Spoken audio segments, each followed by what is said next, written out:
भक्तों, ओम नमः शिवाय, श्री शिवाय नमस्तुभ्यम, जय श्री महाकाल। भक्तों, जैसे कि आप सबको पता है कि 8 मई को स्नान दान अमावस्या का दिन है।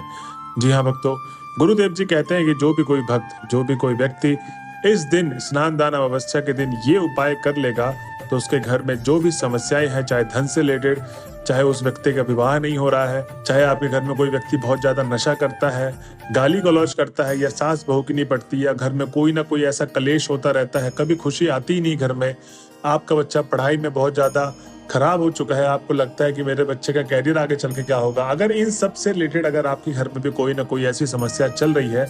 तो अगर आप 8 मई स्नान दान के दिन, जो अमावस्या का दिन है, बहुत पावन दिन है, उस दिन अगर आप ये उपाय कर लेते हैं तो आपके घर की जो भी समस्या है वो जड़ से खत्म हो जाएगी। जी हाँ भक्तों, जैसे कि आप सबको पता है कि गुरुदेव जी की कथा होती है। उन कथा में गुरुदेव जी के पास बहुत सारे लोग पत्र भी लिखते हैं, लाखों लोग पत्र लिखते हैं और उन पत्रों में सवाल पूछते हैं, प्रश्न पूछते हैं कि हे गुरुदेव, आप हमें कोई ऐसा उपाय बताइए जिससे हमारे घर की ये समस्याएं जड़ से खत्म हो जाए। जो मैंने आपको सारी समस्याएं बताई थी स्टार्टिंग में, वही सारे समस्याएं वो गुरुदेव से पूछते हैं। तब गुरुदेव जी बोलते हैं कि जो भी कोई भक्त अगर स्नान दान अमावस्या के दिन ये उपाय कर लेगा, उसके घर में जो भी समस्याएं चल रही हैं, चाहे बच्चे से रिलेटेड, चाहे पति से रिलेटेड, चाहे विवाह नहीं हो रहा है, चाहे घर में धन नहीं है, कर्जा बहुत हो गया, कोई भी समस्या होगी वो जड़ से समाप्त होगी और आपकी मनोकामना तुरंत पूर्ण होगी। जी हाँ भक्तों, तुरंत। अब भक्तों, उसके बाद जितने भी भक्त थे वो गुरुदेव जी की उपाय सुन के वो सीधा चले जाते हैं अपने घर पे। भक्तों, गुरुदेव जी ने जो उपाय बताया था स्नान दान अमावस्या के दिन करने के लिए, वो भक्त उस दिन उपाय को करते हैं और ठीक अगली कथा में जो गुरुदेव जी की कथा होती है उसमें फिर से आते हैं। और भक्तों, आपको विश्वास नहीं होगा कि गुरुदेव जी को वो फिर से पत्र लिखते हैं और बोलते हैं कि गुरुदेव, आपका कोटि कोटि धन्यवाद। आपने हमें जो उपाय बताया था स्नान दान अमावस्या के दिन करने का, वही हमने उपाय किया, वैसे ही वैसे उपाय किया जैसा जैसा आपने बताया था और हमारी मनोकामना पूर्ण हो गई। हमारे घर में जो भी समस्या थी वो सब की सब समाधान हो गई और आज हम लोग बहुत खुश हैं। गुरुदेव, आपका कोटि कोटि धन्यवाद। अब भक्तों, अब आप सोच रहे होंगे कि आखिर गुरुदेव जी ने उनको ऐसा कौन सा उपाय बता दिया जिसको करने मात्र से उन सब की मनोकामना पूर्ण हो गई। आखिर स्नान दान अमावस्या में ऐसी कौन सी बात है जिसको करने मात्र से सारी मनोकामना पूर्ण हो जाती है। तो चिंता मत करिए, कैसे करना है, कब करना है, किस समय काल पे करना है, क्या क्या सामग्री चाहिए उपाय के लिए, मैं पूरी एकदम डिटेल में बताने वाला हूँ। बस वीडियो को एकदम लास्ट तक सुनिएगा, क्योंकि भक्तों 7 से 8 मिनट की वीडियो है, ज्यादा लंबी वीडियो है नहीं। और गुरुदेव जी के पास ऐसे बहुत से लोग आते हैं जो ये भी कहते हैं कि हे गुरुदेव, हमारी मनोकामना पूर्ण नहीं होती, हम बहुत उपाय करते हैं। तो गुरुदेव जी उनको यही बोलते हैं कि आप जो भी भक्त उपाय करते हैं, या तो आधा अधूरा करते हैं या जल्दीबाजी में उपाय करते हैं, इसीलिए आपकी मनोकामना पूर्ण नहीं होती। तो बस मेरी आपसे यही दरखास्त है कि कोई भी आप उपाय सुनते हैं, आप अपनी मनोकामना पूर्ण करना चाहते हैं और आप अपना समय दे रहे हैं, तो बस मेरी आपसे यही दरखास्त है कि जो भी उपाय मैं आपको बताऊंगा उसको आप लिख ले किसी भी डायरी में। क्योंकि अगर जो आप आज वीडियो सुन रहे हैं वो जरूरी नहीं है कि आप स्नान दान अमावस्या तक याद रख पाए। आप इस उपाय को किसी कॉपी में लिख ले, जिससे आप जब भी उपाय को करने जाएं आपको स्मरण रहे और आप उस उपाय को कर सकें और जिससे आपकी मनोकामना पूर्ण होने में कोई समस्या न आए। तो चलिए चलते उपाय की तरफ। उससे पहले जिस किसी ने अभी तक हमारे चैनल को सब्सक्राइब नहीं किया, चैनल कर ले सब्सक्राइब और बेल नोटिफिकेशन को भी ऑन कर ले, जिससे गुरुदेव जी की आने वाली अपकमिंग वीडियोस आपको मिलती रहे। तो भक्तों, सबसे पहले तो गुरुदेव जी ने इस दिन बताया है जो 8 मई स्नान दान अमावस्या आ रही है, ये वाली परसों नरसों, उस दिन आपको करना ये है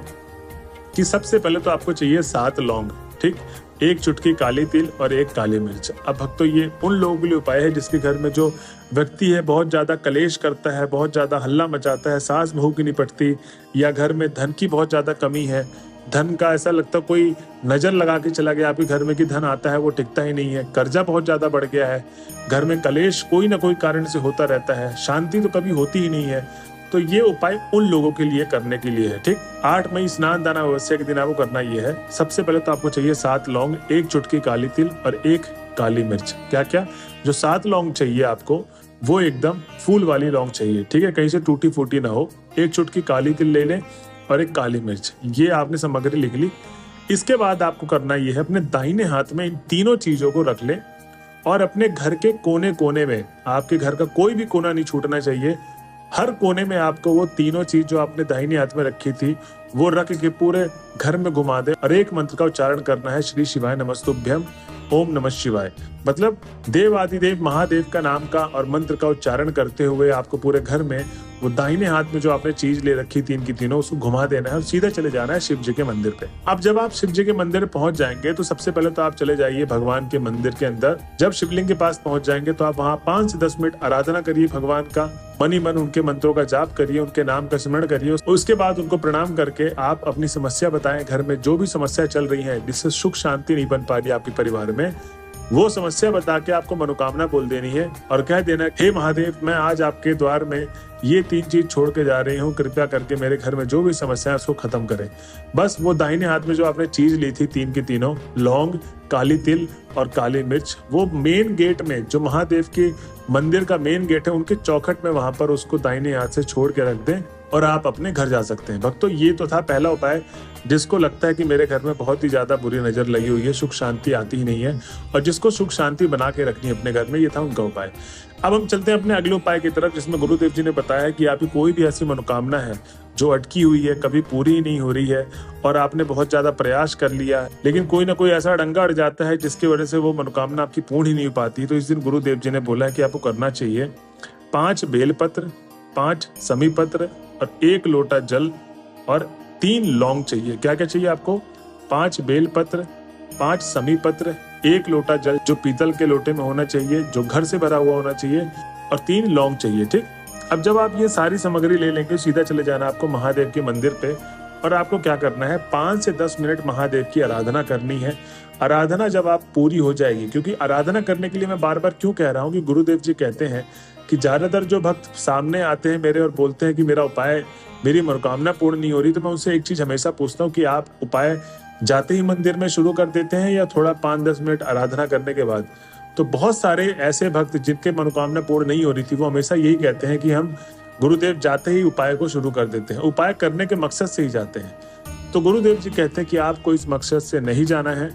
आप जब भी मंदिर में जाएं सबसे पहले 5 से 10 मिनट आराधना करिए, उसके बाद ही उपाय को शुरू करिए, क्योंकि गुरुदेव जी कहते हैं कि जब आपका मन शांत हो जाएगा तो आप सच्चे दिल से जो भी मांगेंगे वो भगवान भोले आपको अवश्य देंगे।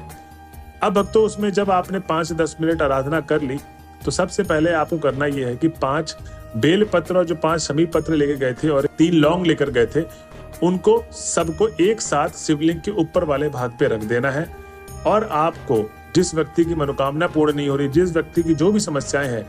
अगर वो व्यक्ति नहीं आया है तो उस व्यक्ति का नाम और गोत्र बोल दें, और अगर आप वो व्यक्ति खुद ही हो तो आपको ही अपना नाम और गोत्र बोल के जो भी समस्या है, समस्या के बाद आपको मनोकामना बोल देनी है भगवान भोले के सामने। और 1 लोटा जो जल लेकर गए थे पीतल के लोटे में, वो आपको दोनों हाथ को ऊंचा करके शिवलिंग पर अर्पित कर देना है और भगवान भोले का स्मरण करते करते आपको अपने घर की तरफ आ जाना है। भक्तों, गुरुदेव जी बताते हैं कि जो भी कोई व्यक्ति इन दोनों उपायों में से कोई भी एक उपाय को कर लेता है, उसके घर में हमेशा खुशियां रहेंगी, कभी भी दुख नहीं आएगा, उसके घर में हमेशा धन बना रहेगा, बच्चे खुश रहेंगे, बच्चे बहुत ज्यादा प्रगति करेंगे, कभी आपसे पति आपका लड़ाई नहीं करेगा, कोई भी दिक्कत नहीं होगी। तो भक्तों, ये था उपाय। अगर उपाय के आप लास्ट तक पहुंच गए हैं तो चैनल को कर ले सब्सक्राइब और बेल नोटिफिकेशन को ऑन करना ना भूलें और कमेंट करना भी ना भूलें श्री शिवाय नमस्तुभ्यम। और ऐसे ही बने रहे हमारे चैनल में। जब तक के लिए हर हर महादेव।